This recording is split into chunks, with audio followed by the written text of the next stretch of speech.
Պետության մշակույթի և սպորտի նախարար Ժաննա Անդրեասյանը հայտարարեց, որ քննարկվում է մինչև 16 տարեկան երեխաների սոցցանցերի մուտքի հնարավոր սահմանափակումը։ Նպատակն է ապահովել երեխաների անվտանգ միջավայրը համացանցում և օգնել նվազեցնել հնարավոր հոգեբանական ռիսկերը։ Այսօր դժվար է պատկերացնել առօրյան առանց սոցցանցերի։ Դրանք դարձել են ժամանակակից կյանքի անբաժան մասը, սակայն դրանց ազդեցությունը երկակի է, ունենալով ինչպես դրական, այնպես էլ բացասական հետևանքներ։ Գյումրու թիվ 10 հիմնական դպրոցի տնօրեն Լիաննա Վարդանյանի կարծիքով հնարավոր սահմանափակումները արդյունավետ կլինեն, եթե համագործակցություն լինի դպրոցի, ծնողների և աշակերտների միջև։ Նրա խոսքով ծնողներն ու ուսուցիչները պետք է պատրաստ լինեն վերահսկել երեխաների սոցցանցերի օգտագործումը։ Մինչև 16 տարեկան սոցցանցերի սահմանափակումը միայն դրական ազդեցություն կունենա, քանի որ երեխաները կարծես թե նույնիսկ կիբերբուլինգի են ենթարկվում, չգիտես ինչ ծանոթություններ են ձեռք բերում, որի արդյունքում ընդհուպ մինչև ֆիզիկական բռնության են հասնում։ Այնպես որ սահմանափակումները միայն դրական արդյունք կտան։ Դեռահասները բազմաթիվ խնդրի առաջ են կանգնել հենց սոցցանցերից սխալ օգտվելու պատճառով։ Քանի որ երկրորդ դասարանից արդեն մենք թվային գրագիտություն ենք անցնում, պարբերաբար եւ դասապրոցեսին, եւ լրացուցիչ սեմինարների եւ դասընթացների ընթացքում իհարկե մեդիա գրագիտության եւ անվտանգության, մեդիա անգրագիտության վերաբերյալ բազմաթիվ այսպես աշխատանք է տարվում։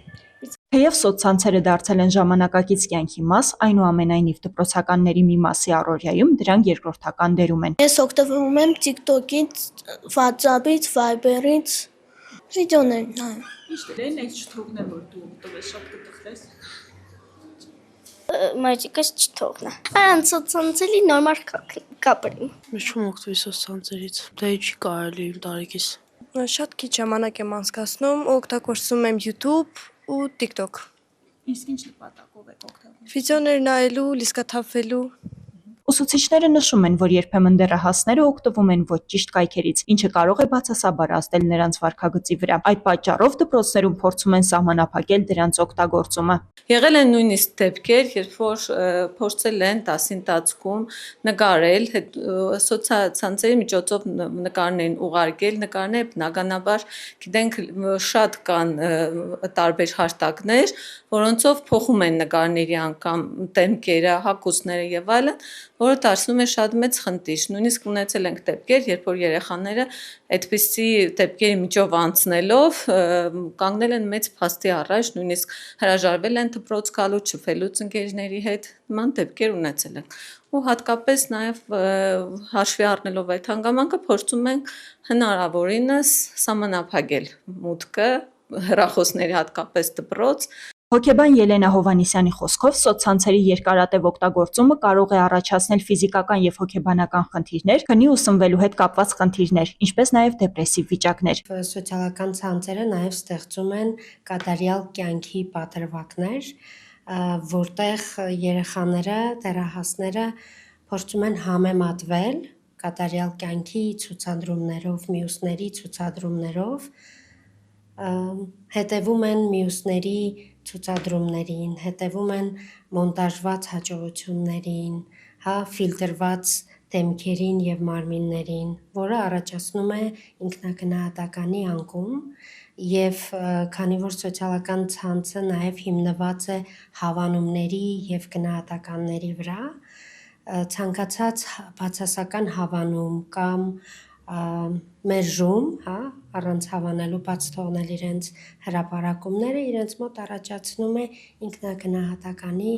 անկում։ Գոյություն ունի FOMO երևույթ, որը հայերենով ավելի բացատրական նշանակում է կարևոր բան բաց թողնելու վախ։ Դեռահասները ունեն կարևոր բան բաց թողնելու վախ, երբ տեսնում են համացանցում իրենց հասակակիցները ունեն ինչ-որ հաջողություններ կամ ինչ-որ բան են անում, որտեղ ինքը չկա, կամ ինչ-որ տեղ են հայտնվել, որտեղ ինքը չկա, իրենց մոտ առաջանում է տագնապ։ Համացանցը ինչքան որ կարևոր է իր առատ ինֆորմացիայով, այդքան ունի ռիսկեր, ռիսկերից մեկը դեռահասների հուզական ինտելեկտի բնականոն զարգացման խաթարումն է եւ դեմ արդեմ, այսինքն կենտանի շփման հարաբերությունների դժվարությունները։ Մինչև 16 տարեկանների համար սոցցանցերի հնարավոր սահմանափակումների մասին հարցը դեռ քննարկման փուլում է, սակայն մասնագետները համակարծիք են մեկ հարցում. երեխաների անվտանգությունը թվային միջավայրում պետք է լինի առաջնային։ Սյուզաննա Խարատյան, Խան Հովհաննիսյան, այսօր։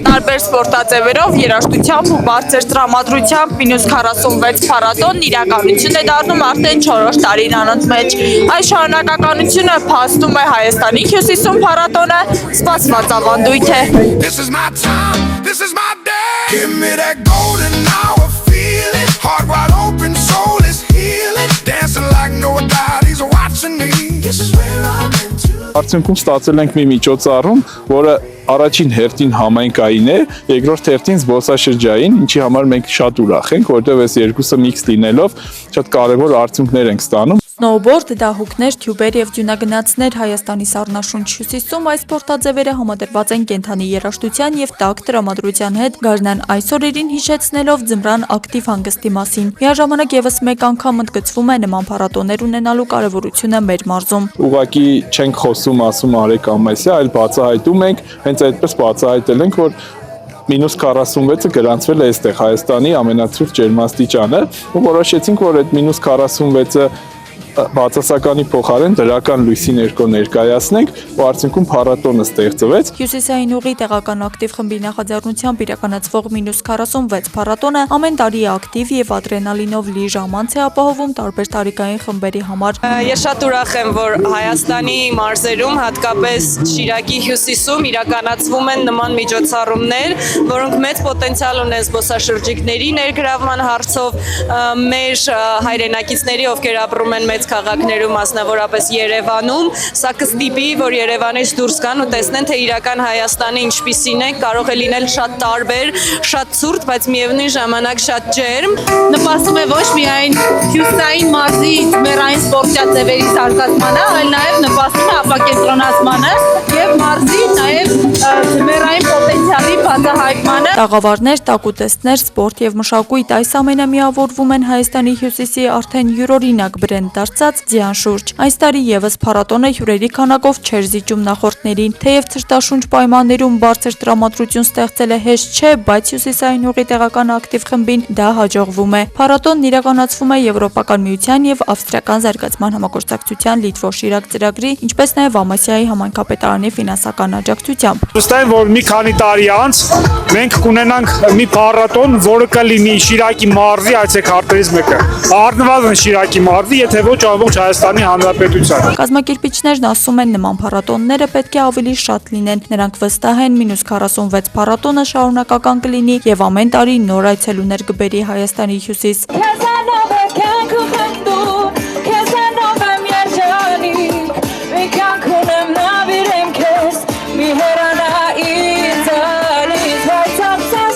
Աստղիկ Խաչատրյան, Խան Հովհաննիսյան, այսօր։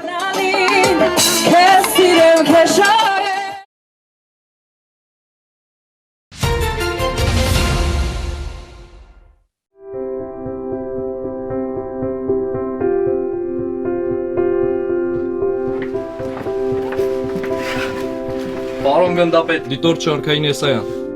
Մեծացել եմ զինվորականի ընտանիքում, ամբողջ կյանքում ձգտում ա եղել, սիրել եմ ծառայությունը, պապիկս, հորեղբայրս, հայրս ծառայող են եղել։ Դավիթը զորակոչվելիս զինկոմիսարիատում է տեղեկացել Պաշտպան հայրենյաց ծրագրի մասին։ Որ ներկայացրին ծրագիրը, հասկացա, որ ավելի լավ է ծրագրով գնամ, ընտանիքիս հետ լինեմ, իմ հողջրում լինեմ, ասենց ասած, մենք ստեղը լավ գիտենք, էլի ստեղ ավելի պիտանի կլինենք։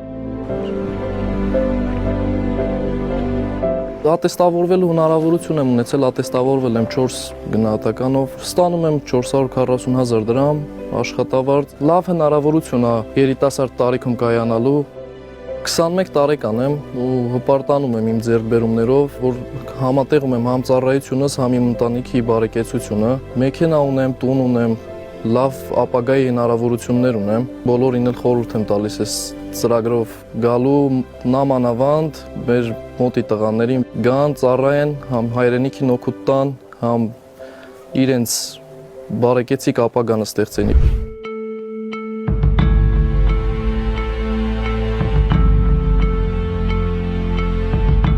Մանկությունս այս տանն է անցել, միշտ ցանկություն եմ ունեցել իմը դառնա այս տունը, իմ սկզբում մերը չի եղել ու տենց էլ արել եմ։ Կարելի է ասել մայրիկին նվեր եմ արել։ Զինվորական ծառայությանը զուգահեռ Դավիթը նաև ֆիզիկական կուլտուրայի եւ սպորտի պետական ինստիտուտի 2-րդ կուրսի ուսանող է։ Առայժմ քաղաքացիական մասնագիտություն ձեռք կբերի։ Հետագայում զինվորական կրթություն ստանալու ու պայմանագրի ժամկետի ավարտից հետո ծառայությունը սպայական ուսադիրներով շարունակելու մտորումներ էլ կան։ Ծառայությունը լիքը, ասենք, մարդկային լավ հատկանիշներ է մարդուն տալիս, նախ կարգապահություն է, կյանքում դրանից շատ բան ենք սովորում, հետո պատասխանատվության զգացումն է, որ մարդկային լավ հատկանիշները, որ ծառայության ընթացքում 5 տարին քիչ չի, որ այդ հատկանիշները մարդ ձեռք բերի, հասուն մտածելակերպ ունենա։ Իսկ ծրագրի ավարտին նաև 5 միլիոն դրամ պատվով վճար կստանա։ Դավիթն արդեն որոշել է, թե ինչպես կտնօրինի գումարը։ Շատ չեմ սիրում ապագայի մասին խոսալը, ընդհանրապես կասեմ, որ նախատեսում եմ տուն ունենալ նաև քաղաք Երևանում, ոչ միայն գյուղում, որպեսզի քաղաքի հետ կապը միշտ լինի։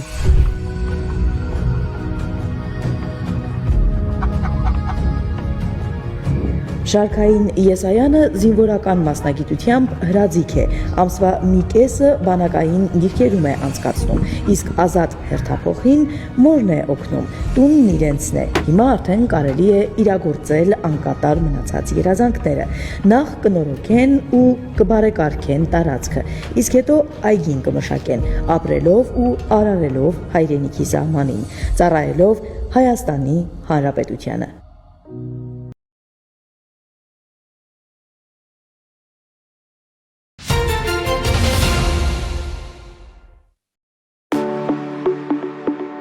Տասնվեց տարեկան քոլեջի ուսանող Սաթենիկն ապագայի հստակ պլաններ ունի իր հաշվարկով 3 տարի անց մինչև ու ընդունվելը գործարար կդառնա։ Կբացեմ իմ ջերմոցը էկզոտիկ մրգերի։ Բիզնես պլանն արդեն պատրաստ է, անհրաժեշտ ներդրումներն էլ մաս-մաս հավաքում է։ Ուսման համար ընտրել է մասնագիտություն, որը կառավարության առաջնահերթություններից է։ Ամենամիս պետությունից ստանում է 50,000 դրամ կրթաթոշակ։ Որոշել եմ այդ կրթաթոշակը բանկում ավանդ ներդնել, պահպանել 3 տարիների ընթացքում։ Սահմանված մասնագիտություններով սովորող բոլոր ուսանողներն են մեկնարկային տարում կրթաթոշակ ստանում, շարունակում են ստանալ, եթե պահում են առաջադիմությունը։ Վահանն օրինակ արդեն 3-րդ տարին է կրթաթոշակը ոչ թե ծախսում է, այլ կուտակում սեփական ջերմատան համար անհրաժեշտ դետալներ գնելու համար։ Կրթաթոշակը մեր համար մոտիվացիա է, որ մենք համ շատ լավ սովորենք, համ ինչու ոչ պահպանենք, ով վատ է սովորում իր համար մոտիվացիա, որ մյուս տարի ավելի լավ սովորի, որ կրթաթոշակը բարձրանա։ 2023-ից սկսած պետությունն ամեն տարի գերակա ճանաչված ոլորտներն ընտրող քոլեջի ուսանողներին նախկին 4-4.500 դրամի փոխարեն մոտիվացնում է ավելի քան տասնապատիկով։ Արդյունաբերություն, գյուղատնտեսություն, շինարարություն, հիմա ցանկում ներառված է մոտ 7 տասնյակ մասնագիտություն։ Բարձր կրթաթոշակի հնարավորություն ունեն նաև սոցիալական մի շարք խմբերի ուսանողներ։ Շահառու են հանդիսանում նաև առանց ծնողական խնամքի մնացած երեխաների սոցիալական պաշտպանության մասին օրենքի շրջանակում շահառու հանդիսացողները, հաշմանդամություն ունեցող երեխաները, սահմանամերձ եւ բարձր լեռնային գոտում բնակվող ուսանողները, որոնք ստանում են 25,000 դրամ կրթաթոշակ։ Գերազանց առաջադիմության դեպքում բոլոր ուսանողներն էլ կարող են հավակնել 55,000 դրամ կրթաթոշակի։ Ծրագրի մեկնարկային տարում ցանկում ներառված մասնագիտություններն ընտրել էր ընդամենը 840 ուսանող, 2025-ին արդեն ավելի քան 1700։ Վերջին 2 տարիներին առհասարակ մեզ մոտ ընդունելությունը 100%-ով կատարվում է եւ շատ դիմորդներ ունեցել ենք նաեւ հետո երկրորդ փուլի համար, բայց արդեն հատկացված տեղեր չունեինք։ Բոլորը սպառվել էին, դա երբևէ չեղած դեպք էր քոլեջի պատմության համար։ Քոլեջների ուսանողներն, ովքեր հեռվից են գալիս, նաև գնալ-գալու մասին կարող են չմտահոգվել։ Մասնագիտական կրթությունը խրախուսելու համար պետությունը տալիս է նաև ճանապարհածախսի փոխհատուցում։ Հայաստանում յուրաքանչյուր 4-րդ բուժաշխատողը նույնիսկ չգիտի, որ մարդու պապիլոմավիրուսն է 90% դեպքերում արգանդի պարանոցի քաղցկեղ առաջացնում պարզել է հերացի վերլուծականի հարցումը։ Հետազոտությունն իրականացրել են 20 հիվանդանոցի մոտ 350 աշխատակիցների շրջանում։ Վարակի իրազեկման միջազգային օրվա կապակցությամբ հատուկ ուսումնասիրել նաև ուսուցիչների տեղեկացվածությունն առողջական այդ խնդրին ու դրա կանխարգելիչ պատվաստմանը, որովհետև դպրոցահասակ աղջիկների իմունիզացիայի ծրագիրը տարիներ առաջ երկրում բավական աղմուկով ընդունվեց։ Շատերը դեռ կասկածով են վերաբերվում տվյալ պատվաստմանը, բայց նկատելի ավելացել են նաև Մեկ սրսկումով քաղցկեղի տվյալ տեսակից ապահովագրվողների թիվը վիճակագրություն են ներկայացնում քննարկումը կազմակերպած բժշկական համալսարանում։ Եթե 2017-18-ին մենք ունեինք ընդամենը 8% պատվաստումային ընդգրկվածություն, ապա այս տարի հասել է անցյալ տարի արդեն 48%։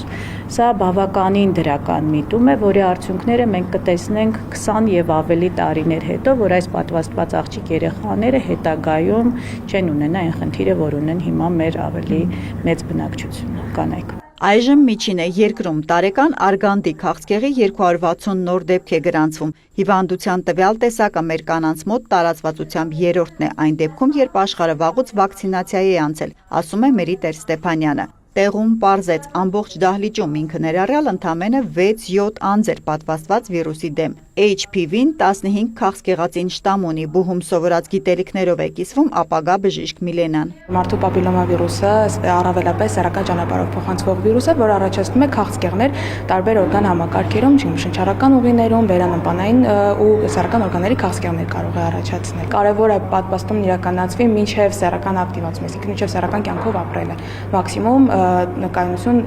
տվյալ վիրուսի հանդեպ ձևավորելու նպատակով։ Պապիլոմավիրուսի դեմ պատվաստումը Հայաստանում իրականացվում է 13-14 տարեկան աղջիկների շրջանում մեկ տեղաչափով։ Վակցինացիան ավելի շուտ ներդրած եվրոպական մի շարք երկրներ Շվեդիան, Դանիան, Անգլիան արդեն հայտարարել են տվյալ տիպի քաղցկեղի ռիսկը կտրուկ նվազեցնելու մասին։ Իմունիզացիայի օգնությամբ են խնդիրը փորձում լուծել նաև իր հայրենիքում, պատմում է բժշկականի շրի լանկացի ուսանողը։ In Sri Lanka, the HPV human papillomavirus Շրի Լանկայում մարդու պապիլոմավիրուսի պատճառով երկրում մինչև 2017 թվականը ունեինք արգանդի պարանոցի քաղցկեղի տարեկան մինչև 2000 նոր դեպք։ Որոշվեց ներդնել իմունիզացիայի ազգային ծրագիր, որի շրջանակում դպրոցահասակ աղջիկները անվճար պատվաստվում են։ Ընդգրկվածությունը շուտով կարծում եմ կմոտենա 90%-ի։ Օրվա մյուս բանախոսները տեղում եւ հեռավար կապի միջոցով ուսանողներին ու հանդիպման եկած բուժաշխատողներին ներկայացրին պապիլոմավիրուսի սկրինինգ ծրագրից միջև բացահայտումներ կապված սիրտանոթային հիվանդության հետ։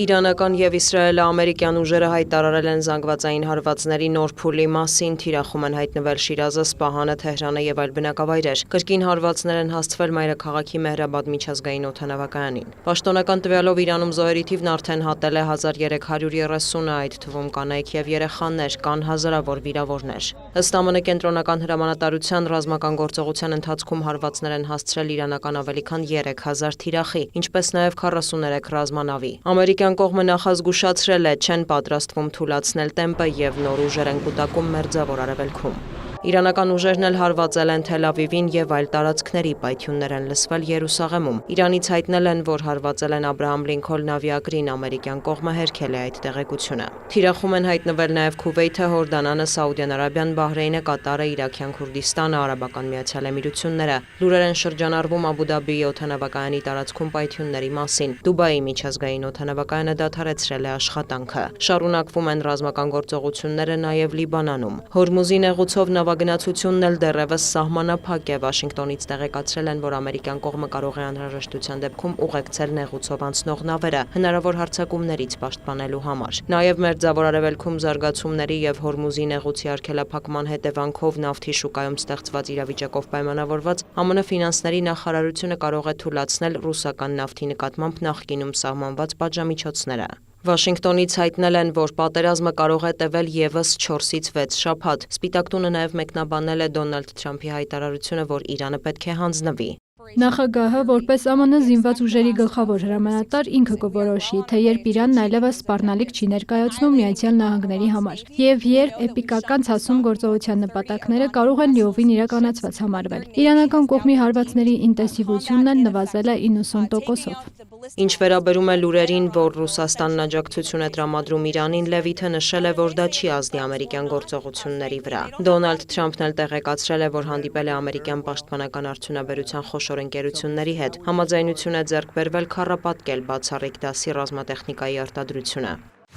Նախիջևանում օրերս ԱԹՍ-ների հարձակման ֆոնին սրվում է Բաքու-Թեհրան լարվածությունը։ Բաքուն տարհանել է իր դիվանագիտական ներկայացուցիչներին Թեհրանում գտնվող դեսպանատնից եւ Թավրիզում գլխավոր հյուպատոսությունից։ Ադրբեջանական ԶԼՄ-ները գրում են, որ երկրի պետական անվտանգության ծառայությունն էլ կանխել է Իսլամական հեղափոխության պահապանների կորպուսի ծրագրած ահաբեկչական մի շարք հարձակումներ։ Նշվում է, որ թիրախում են եղել Բաքու-Թբիլիսի-Ջեյհան նավթամուղը, Ադրբեջանում Իսրայելի դեսպանատունը, կրոնական համայնքի ներկայացուցիչներ։ Ըստ ադրբեջանական կողմի ԻՀՊԿ-ն Ադրբեջանի տարածք է տեղափոխել պայթուցիկ սարքեր։ Ադրբեջանական պետական ԶԼՄ-ների տվյալով կան ձերբակալվածներ Ադրբեջանի քաղաքացիների շրջանում ԻՀՊԿ-ին օգնելու կասկածանքով։ Թեհրանից դեռևս չեն մեկնաբանել այդ տեղեկությունը։ Նախիջևանի շուրջ ստեղծված իրավիճակը հեռախոսազրույցի ընթացքում քննարկել են Իրանի եւ Ռուսաստանի նախագահները։ Մասուդ Փեզեշքյանը հայտարարել է, որ Թեհրանի կողմից Ադրբեջանի վրա հարձակման մասին պնդումը թշնամիների դավադրությունն է։ Ես կտրականապես հերքում եմ դրանք, թշնամիների նպատակն է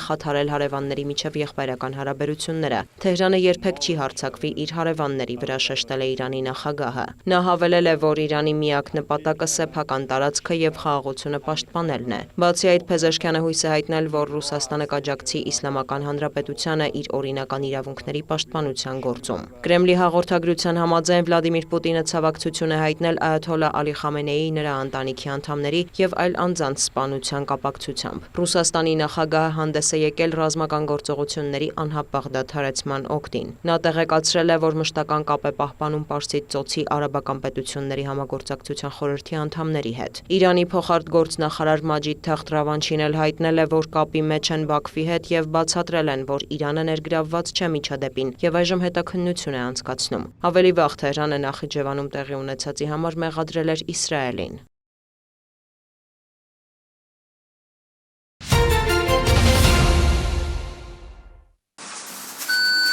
2% հետվճար յուրաքանչյուր անկանխիկ գնման համար։ Տարեսկզբից մինչև դեկտեմբերի 31-ը Հայաստանում կգործի պիլոտային այս ծրագիրը, որի նպատակն է անկանխիկ գործարքների խթանումն ու ֆինանսական հոսքերի ավելի թափանցիկ դարձնելը հաճելի բոնուսի դիմաց։ Հանրապետությունում միայն հունվարին կատարած անկանխիկ գնումների դիմաց հետվճարը 213 միլիոն դրամ է կազմել։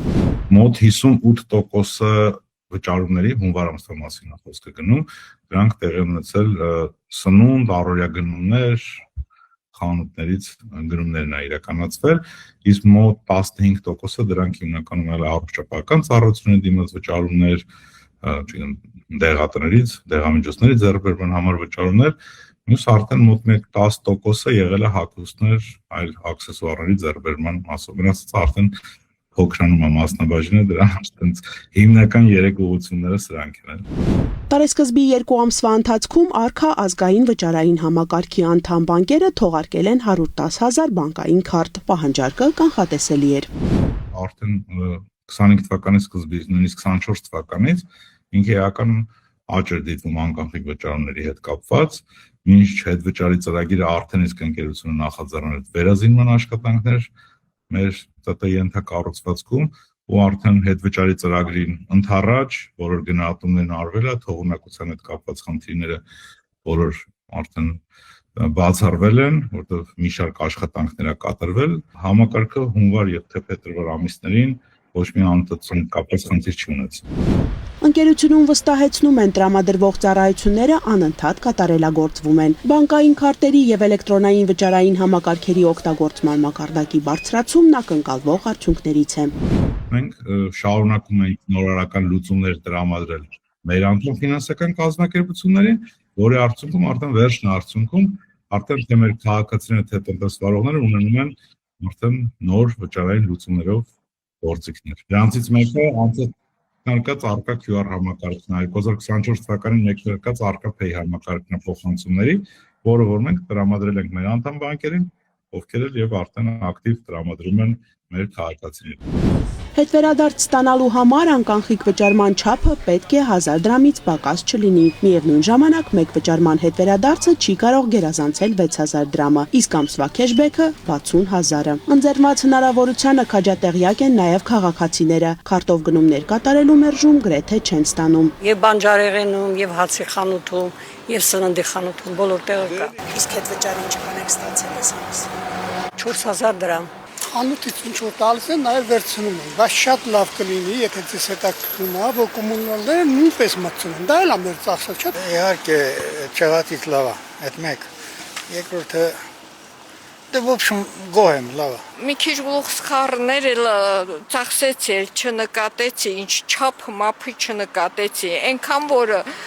ուրախացա, որ հետ վճար կա ու ես կարողանում եմ նորից մթերք առնեմ։ Դեղատուն, սնունդ, դե եթե տանը վարձերն դառնա դրանից գոնե մի քիչ տակ լավ կլինի։ Այսպիսով զարգացնելով անկանխիկի շրջանառությունը, կառավարությունը նպատակ է հետապնդում նվազեցնել ստվերային տնտեսության ծավալը եւ խթանել թվային ֆինանսական մշակույթի ձևավորումը։ Անի Գրիգորյան, Տիգրան Թումանյան, Սյունիք լուրեր։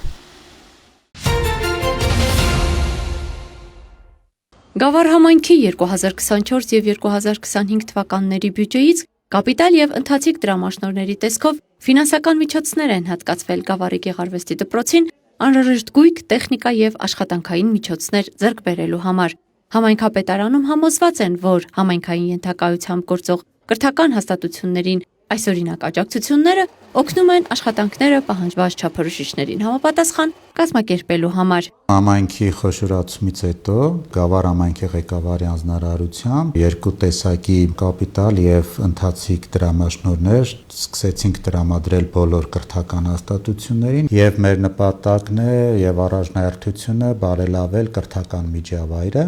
եւ այդ ներդրումները, որ մենք կատարում ենք, նպատակ ունենք լուծել այն առաջնահերթ խնդիրները, արդիականացնել հաստատությունները, ապահովել երեխաների համար ավելի անվտանգ եւ ավելի հաճելի միջավայր։ Գեղարվեստի դպրոցին 2024 թվականին 1.545.000 դրամ կապիտալ դրամաշնորհ է հատկացվել։ Ձեռք է բերվել դյուրակիր համակարգիչ, պրոյեկտոր, պրոյեկտորի էկրան, բարձրախոս, խոսափող, տեսահսկող համակարգ, կարի մեքենա, արթուք, սառնարան, մասնագիտական գրքեր եւ պարկաթոռ։ Իսկ 900.000 դրամ ընթացիկ դրամաշնորհով դպրոցը գնել է փափուկ եւ պլաստմասայե աթոռներ, ինչպես նաեւ աշխատանքային նպատակներին ծառայող խառնիչ։ Բյուջեից նաեւ 300.000 դրամ է հատկացվել հատուկ նպատակային նյութերի ձեռքբերման համար։ Նախապես կատարում է կարիքի գնահատում, որի արդյունքում կարողանում ենք ներկայացնել անհրաժեշտ գույքի ցանկ, ստացված դրամաշնորհների շրջանակներում ձեռք ենք բերում ինչպես անհրաժեշտ նյութատեխնիկական բազան, գույք, տեխնիկա, այնպես էլ մասնագիտական գործիքներ, որ օգնում է, որպեսզի Գավառի գեղարվեստի դպրոցը իր մատուցած ծառայությունները դարձնի խիստ մասնագիտական եւ ավելի բարձր որակի։ Այս առումով հատուկ շնորհակալություն ենք հայտնում Գավառի համայնքապետարանին, ինչպես նաեւ համայնքի ղեկավար պարոն Մարտիրոսյանին աջակցության եւ աշխատանքային այս մեխանիզմը կիրառելու համար։ 2025 թվականին կապիտալ դրամաշնորհով, որը կազմել է 700.000 դրամ, դպրոցը ձեռք է բերել տպագրական մամլիչ եւ ցուցափեղկեր։ 600.000 դրամ արժողությամբ ընթացիկ դրամաշնորհով էլ գնվել են փորագրման գործիքներ, տպագրականներ, նկարի շրջանակներ եւ ցուցադրության համար նախատեսված հատուկ լույսեր։ 2025 թվականին եւս համայնքի բյուջեից 450.000 դրամ է տրամադրվել դպրոցին հատուկ նպատակային նյութերի ձեռքբերման համար։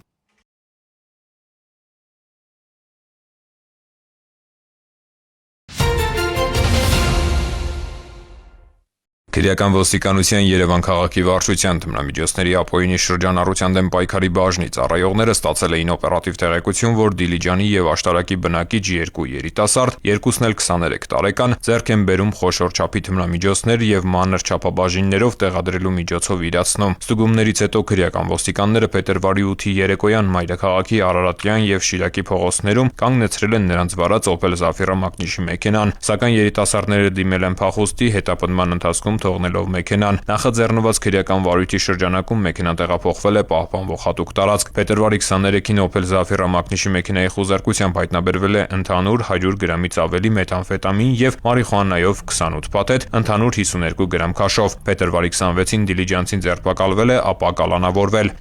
Թմրամիջոցների ապօրինի շրջանառության դեմ պայքարի բաժնի ծառայողները ստացած հերթական օպերատիվ տվյալն իրացրին փետրվարի 22-ին ժամը 12:20-ին Շիրազի փողոցում ձերբակալվեցին եւ վարչություն տեղափոխվեցին մայրաքաղաքի Չեխովի փողոցի բնակիչ 33-ամյա տղամարդն ու նրա 23-ամյա կինը։ Տղամարդու խուզարկությամբ հայտնաբերվեց կպչուն ժապավենով 7 փաթեթ, մարիխուանայի նմանվող զանգվածներով։ Նույն պարունակությամբ 10 փաթեթ էլ հայտնաբերվեց կնոջ խուզարկությամբ։ Հայտնաբերված զանգվածների ընդհանուր քաշը մոտ 40 գրամ էր։ Աչափնյակ եւ Դավթաշեն վարչական շրջանների քննչական բաժնում նախաձեռնված քրեական վարույթի շրջանակում կատարված ծննությամբ տարբեր վայրերում հայտնաբերվեց արդեն տեղադրված եւս 5 պատետ։ Ամուսինների նկատմամբ խափանման միջոց է կիրառվել տնային կալանքը, հանգամանքները նախաքննությամբ պարզվում են։